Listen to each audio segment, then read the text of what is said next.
ఒక 24 సెంటీమీటర్ల అంచుగల ఒక గట్టి ఇనుప ఘనము. Okay, cube, it is cube. ఇనుప ఘనము, రెండు స్క్వేర్లు ఒకదానిపైన ఒకటి పెడితే రైట్, ఇది క్యూబ్. దాని ఎడ్జ్ ఎంత ఉంది? 24 హైట్. ఈజ్ మెల్టెడ్, దాన్ని కరిగించిన తర్వాత is into a rectangular sheet of thickness. ఒక ఇనుప ఘనముని తీసుకొని దానిని రైట్ నవ్వు ఇక్కడ చూడండి సార్, కరిగించిన తర్వాత నాకేమొచ్చింది? ఒక రెక్టాంగులర్ షీట్ వచ్చింది. ఓకే, రెక్టాంగులర్ షీట్ వచ్చింది. దాని యొక్క థిక్నెస్ ఎంత? 2 mm. ఇక్కడ ఎంత ఇచ్చాడు? సెంటీమీటర్. లెంత్ అండ్ బ్రెడ్త్ ఎంత ఇచ్చాడు? Length 6x, breadth 5x, thickness ఎంత ఇచ్చాడు? 2/10. ఎందుకంటే మీటర్లది సెంటీమీటర్. క్యాల్కులేషన్లు ఏమీ లేవు, లాజికల్గా ఆలోచిద్దాం సార్. దీనిని మొత్తం కరిగిస్తే నాకు ఇది వచ్చింది.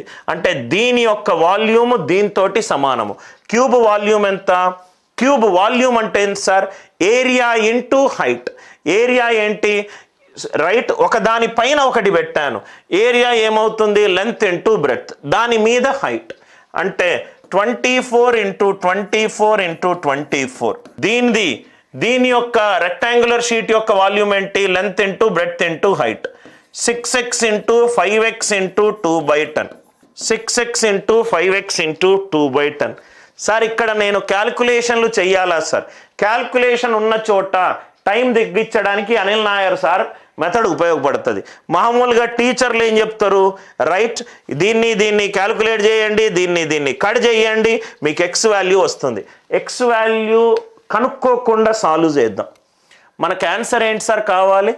మనకు L+B కావాలి. 6 2 12, ఇది 12 2. ఇక్కడ చూడండి సార్, 24 అంటే 12 × 2, 24 అంటే 12 2. ఇక్కడ ఒక 12 ఉన్నది, ఇక్కడ ఒక 12 ఉన్నది. 12 స్క్వేర్, ఇదేమో x స్క్వేర్, అంటే x 12 ఉండాలి. 11 × 12 ఆన్సర్ 132 మల్టిపుల్ అయి ఉండాలి. 132 మల్టిపుల్ ఏది? 132 4 528. ఫినిష్. ఎక్స్ కనుక్కునే అవసరమే లేదు, మళ్ళీ నేను చెప్తున్నాను సార్. రైట్, ఇక్కడ చూడండి సార్, ఇదేమో క్యూబ్కి ఏమవుతుంది sir? Length breadth. Cube volume ఏంటి? Area into height. ఏరియా ఏంటి? Length breadth height. క్యూబ్ అంటే ఈ మూడు సమానంగా ఉంటుంది. 24 × 24 × 24. ఇది ఒక ఇంకో రెక్టాంగులర్ షీట్గా చేశాను. రెక్టాంగులర్ షీట్ యొక్క వాల్యూమ్ ఎంత?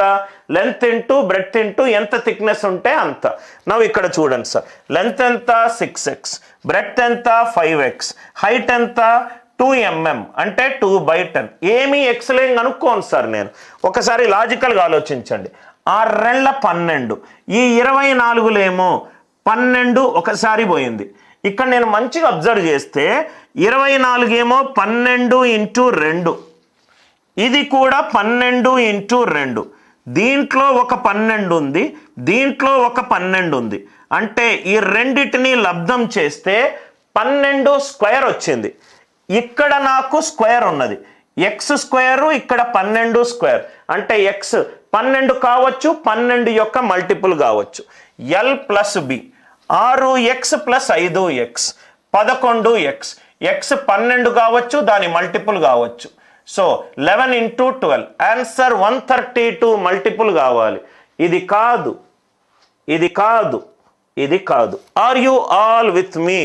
Right, logic clear. పనికి మాలిని 6 2 12 right, text book RS Agarwal method. దయచేసి అట్లాంటి మీరు కోర్సులు తీసుకొని టైం వేస్ట్ చేసుకోవద్దు సార్. ఎందుకంటే ఇది ఉద్యోగానికి సంబంధించి మీరు ఎన్నాళ్ళలో కష్టపడి అనుకున్న లక్ష్యానికి దగ్గరగా వెళ్ళే ఎగ్జామినేషన్ సార్. దయచేసి రైట్ అట్లాంటివి తీసుకోవద్దు. మీకు అర్థం అవడం వేరు, స్మార్ట్ టెక్నిక్స్ నేర్చుకోవడం వేరు. మీకు కావాల్సింది స్మార్ట్ టెక్నిక్స్. అర్థం అవడము ఈజీ వే, క్లియర్ అవ్వడము రైట్ వే. రైట్ ఎప్పుడు ఈజీ థింగ్స్ కంటే కూడా ఎక్కువ ఉంటుంది. You should always do right things, not the easy things. అందరికీ అర్థమైందా?